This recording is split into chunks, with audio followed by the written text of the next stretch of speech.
Our movement through the book of Genesis has brought us this morning to chapter 45.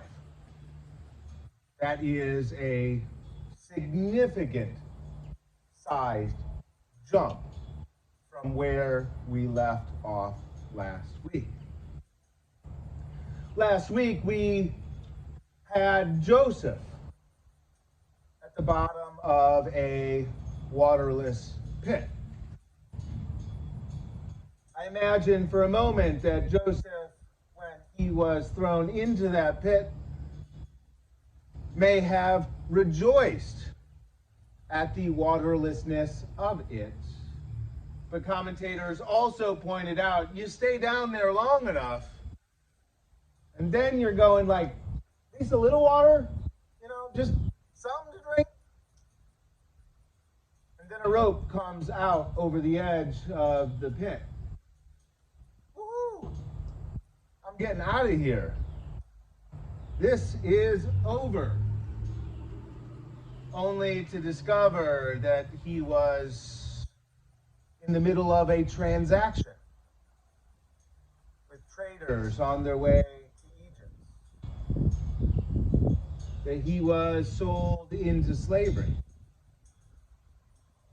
The story continues with his arrival in Egypt. He becomes the servant of a man we don't really know a lot about, but a rich man of that country. And he rises fairly quickly through the ranks of his servants and is quickly put in charge of the household after the master second in charge.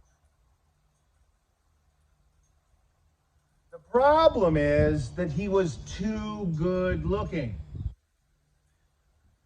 I don't really know what he looked like, but the story is that he was too good looking for his master's wife, who on numerous occasions wanted him to be with her. And after one occasion when he ran from her, yet she held on to his cloak, she had proof of their encounter and could spin the story the opposite way. When the master returned, she said, "He came after me. When I yelled, he ran away, but I retained his cloak." And so he was thrown in prison. The story continues that while in prison, he quickly got the trust of the captain of the guard, the jailer.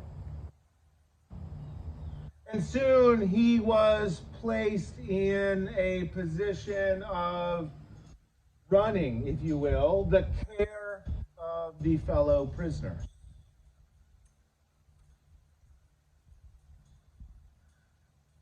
I heard yesterday an interview that Nick Gillespie from Reason Magazine did with Greg Gutfeld, who apparently has written a self-help book for people who don't like self-help books in this time of COVID and when Greg didn't have a contract to write something else. He penned out this book. One of the main points in this book is that we can either be a plus or a minus. Greg is trying to create a little impulse control so that whenever we're thinking about acting, we could ask ourselves the question, is this adding to or subtracting? Is this tweet, post, behavior in a store or treatment of a neighbor adding to the good in the world, or is it subtracting from the good in the world? Now, obviously, I don't think Joseph read this book, but I do get the sense that Joseph is of the kind of cloth and character that whatever situation he finds himself in, he seems to always be trying to make the best of it, always seems to be doing the best job he can. Not going, well, I'm going to rest on my laurels, or I'm going to do the weakest part of my responsibility. I'm going to be a bad employee. Joseph is the, if you've got time to lean, you've got time to clean kind of employee. And then one day in the prison, there come two new residents. The cupbearer and the baker of the king. Joseph walks in the morning with his tray of food for the two that are in the same cell, and he finds them highly distraught because of their dreams. Joseph says, "Tell me your dreams." The cupbearer says, "I saw a vine growing, and on that vine came out grapes. And I looked down, and a cup was in my hand, and I reached out, and I squeezed those grapes, and the juice went in the cup." And Joseph said, "You, sir, will be returned to your job. You will one day be given the cup of Pharaoh."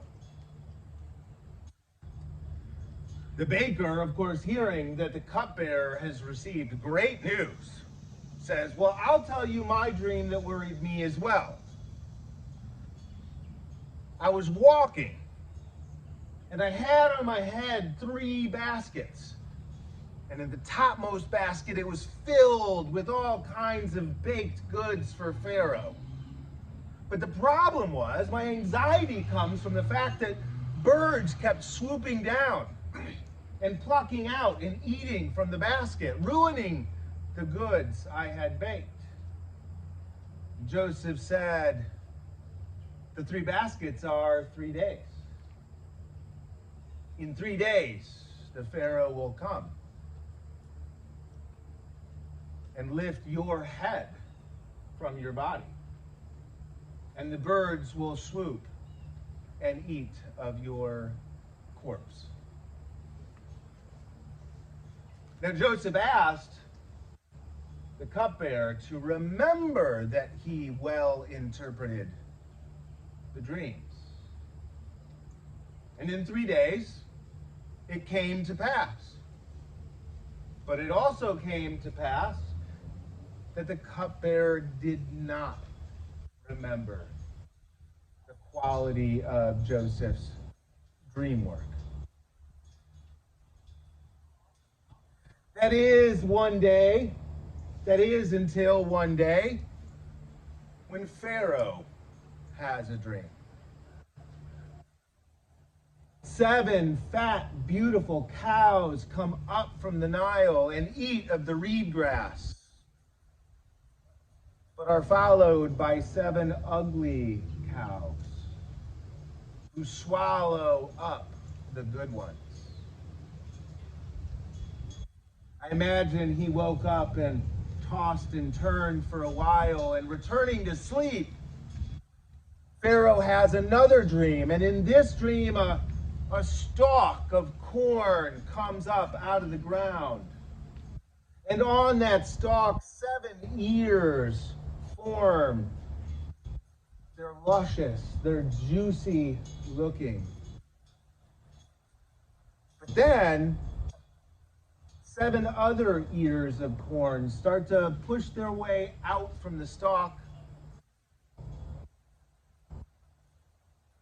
And I don't know how ears of corn eat another ear of corn, but they take the place of the luscious ears. Pharaoh asked the magicians, the wise guys of Egypt, "What's up with this dream?" No one has a good answer for him, which is the moment when the cupbearer says, "Oh yeah, I totally forgot. I knew a guy. Remember that time when you threw me and the baker in the prison? We had dreams, and this guy down there at the guard's house interpreted both of our dreams, and both of his interpretations were true." So Joseph was brought out of the prison. He was shaved and put into new clothes. I guess if you're Pharaoh, you don't want stinky people coming into your court. But Joseph says to Pharaoh, "You didn't have two dreams. You just think you did. You had one dream. The 7 fat, luscious ears and the 7 beautiful cows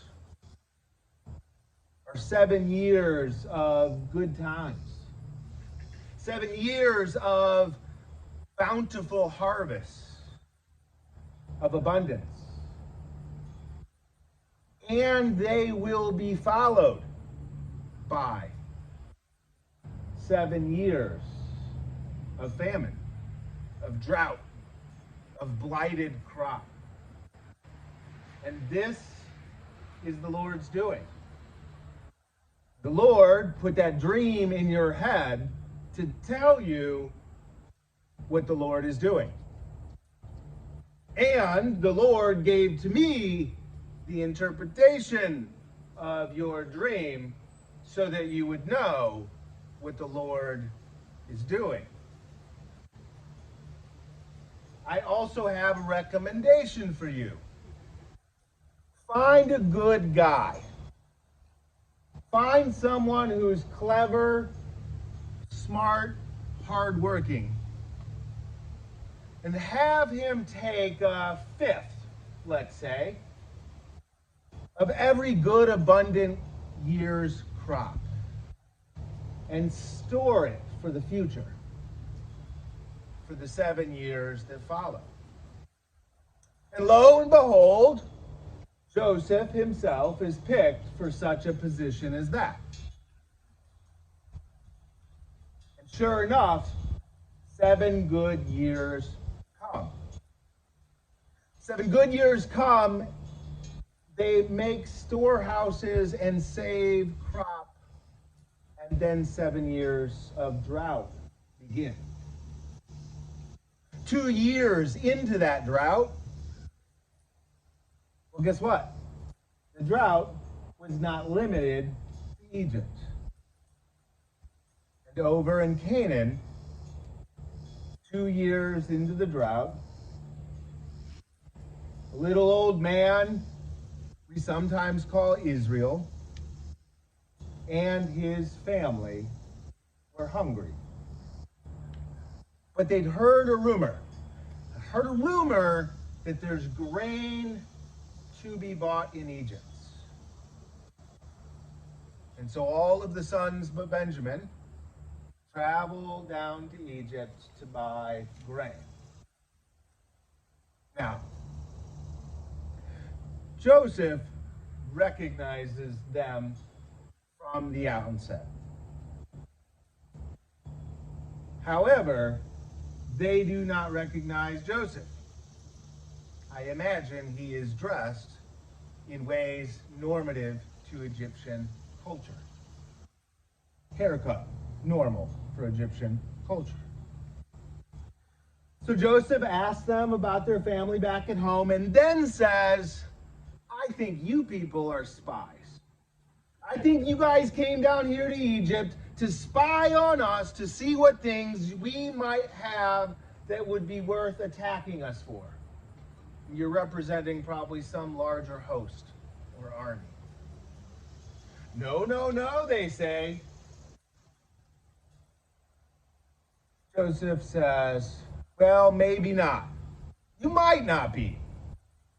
So I'll sell you grain this time, but never come here again without that youngest brother. Because you told me the story of how you were all family and you had a brother at home. And if you come back without the brother, I will know I was right, that you are spies. But if you come back with a youngest brother, I will know you were telling the truth. And so they go back. They tell Jacob, Israel, all that had happened. And he says, ain't no way I'm sending Benjamin. That is, except for when they run out of food to eat again. Judah says to his father, it's okay, Dad. Like my life for his life. Specifically, my children's lives. If I go down there and I fail to bring Benjamin back to you, you can take 2 of my children. And so they go back to Egypt again, this time with Benjamin. Joseph says, I see here that you have your youngest brother. You must have been telling me the truth all along.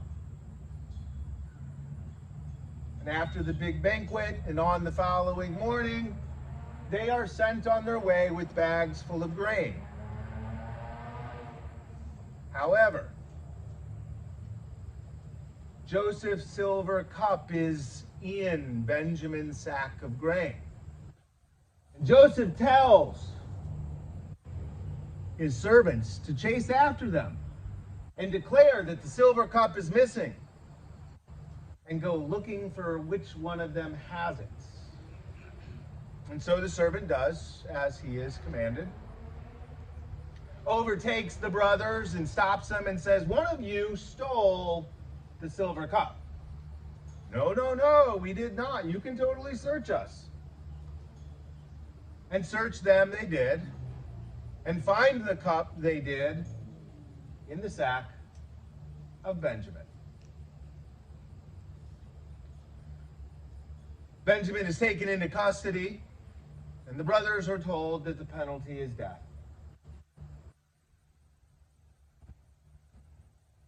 The brothers return to Joseph now a 3rd time. And this time they are pleading for the salvation of their brother Benjamin. Judah, in fact, stands up and says, my life for his life. I will stay and take his punishment. Let me be in his place. Joseph also overhears his brother saying, this karma, if you will, came back on us for what we did to Joseph. And chapter 45 of Genesis starts like this. Then Joseph could no longer control himself before all those who stood by him.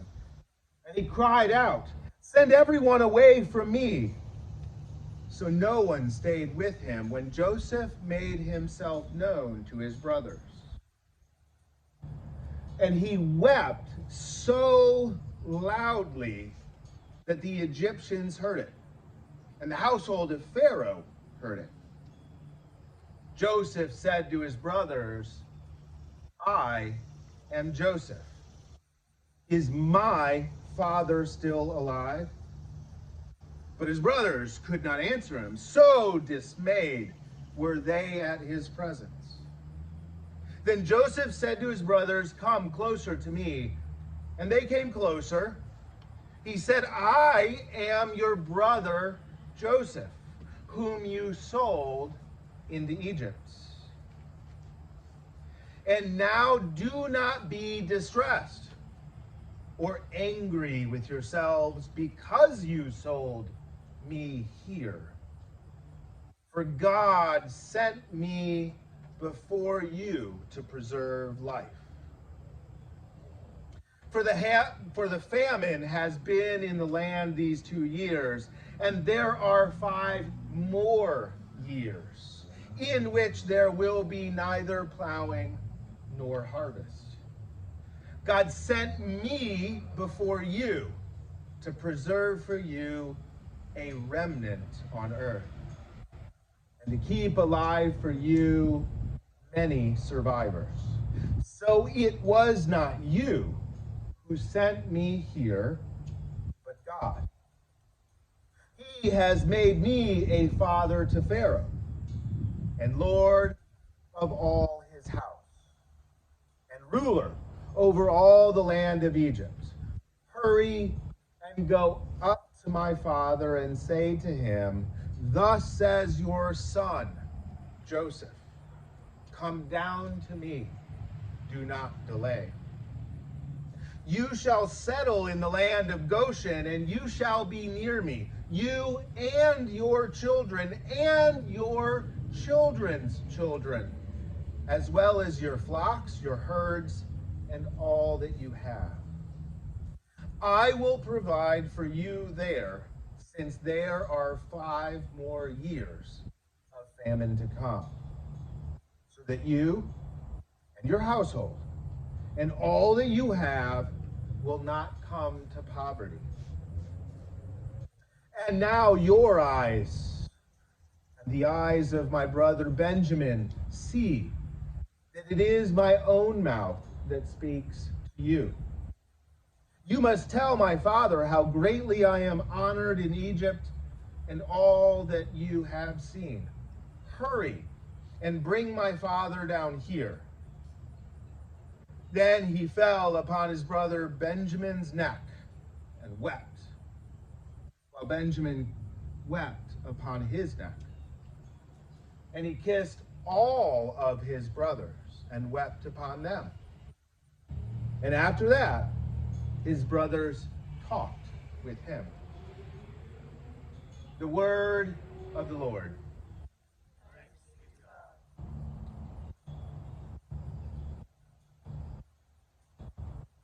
About a year ago or so, I did a sermon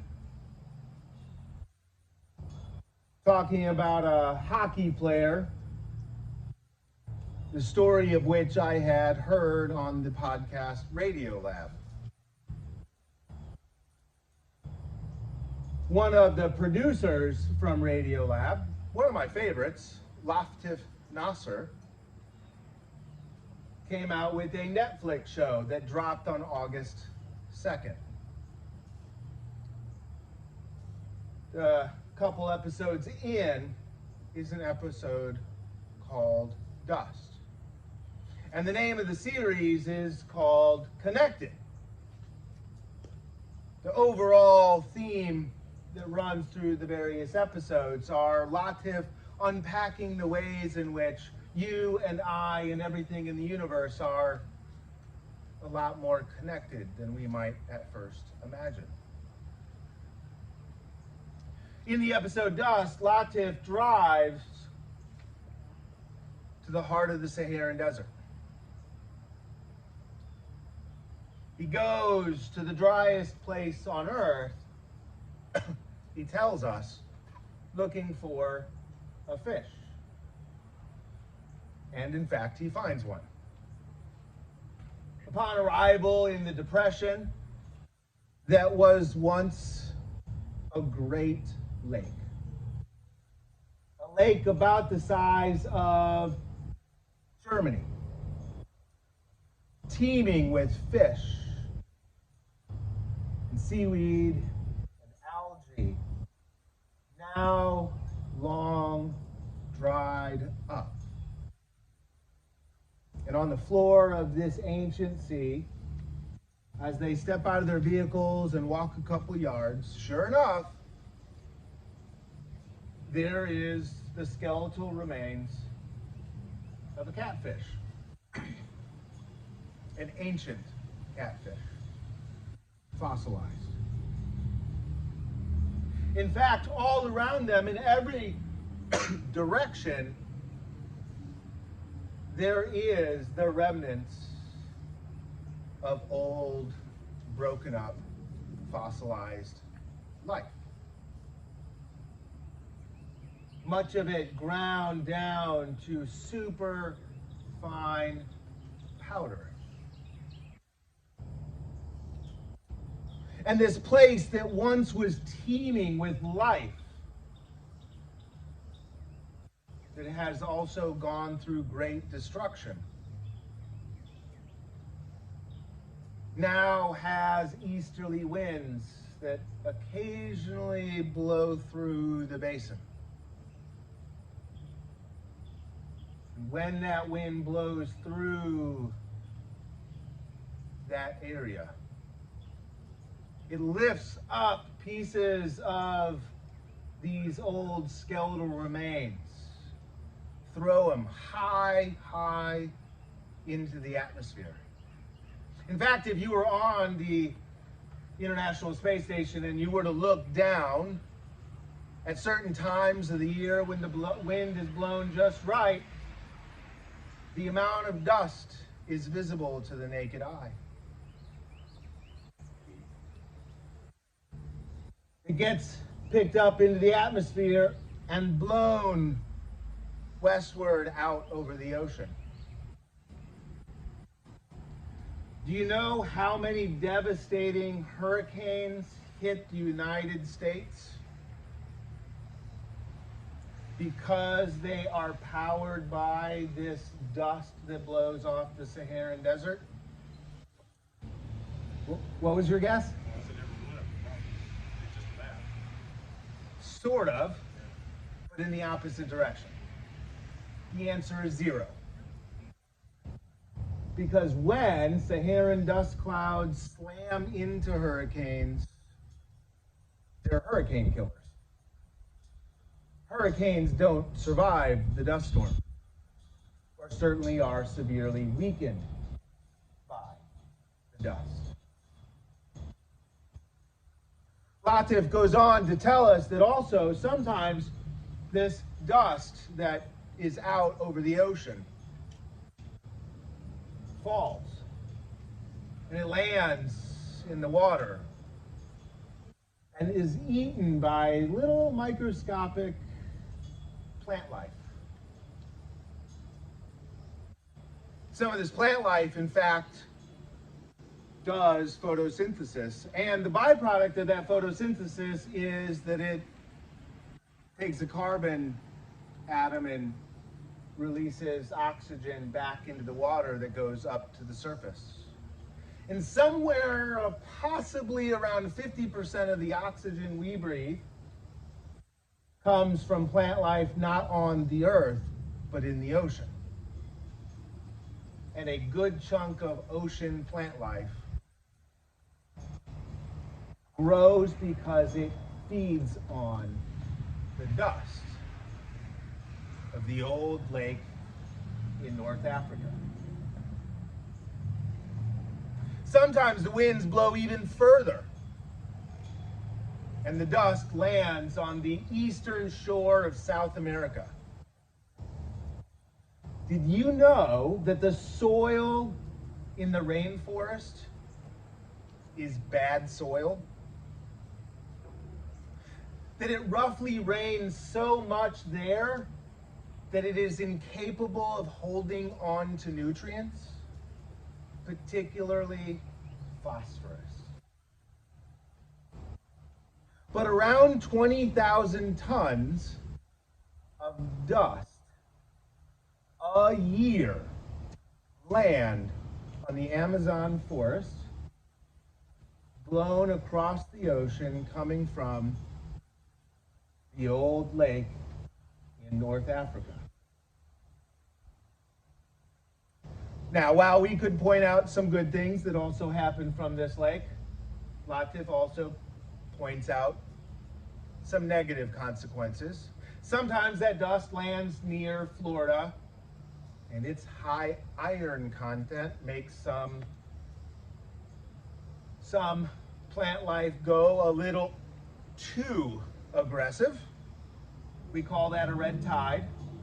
And a red tide kills largely every other living thing in that ocean. And if you have asthma, do not go near the ocean during a red tide. What that plant life emits is basically neurotoxins. So yes, it's a little complicated, but from what was a dried up seabed, a place that if we look at now looks like just death,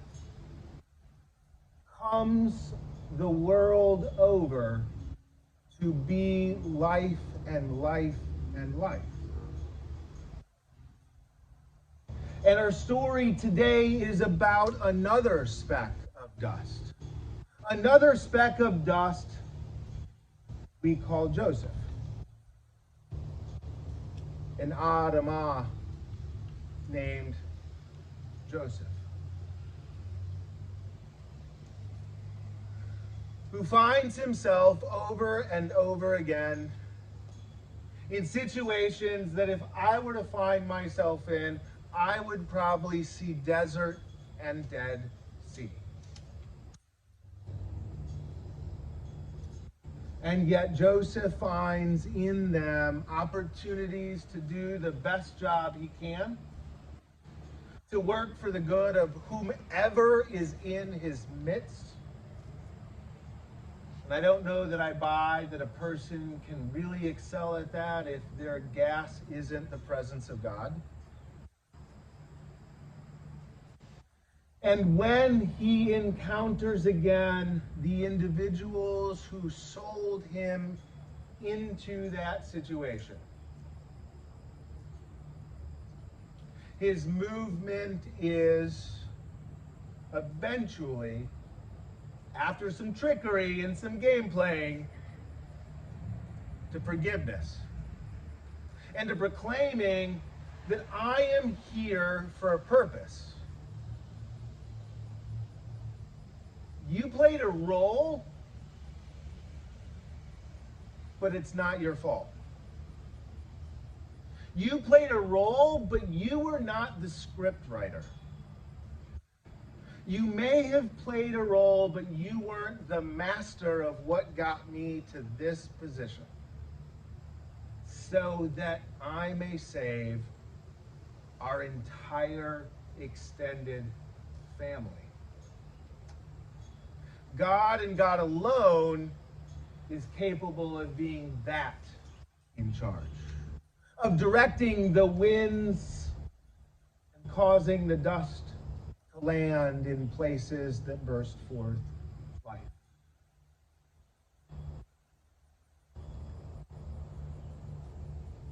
In the beginning of our COVID situation, I don't know, somewhere around April maybe, little ways in, couple weeks in, I was saying, well, who knows what will come of this? Who knows what looking down the road will look like? What might this time look like 10 years from now? 20 years from now? What art will be created that wouldn't have been? What stories will be told? How will movies be shaped forever? On Netflix, when 20 years from now version of Stranger Things come out and reflect back on this period instead of the 80s. You know, how will it understand from that lens of time this situation? The truth is, my answer to that question is, I don't know. I'm just asking the question. But I'm recognizing the possibility that God is capable of bringing good from this. Now, I will also admit, The whole reason why I tell you it was April that I felt that way is because since then, there have been times I didn't feel that way. But remembering the story of Joseph causes me to remember that hopeful outlook. That the dust of North Africa can bear life. That a man named Joseph can save his family.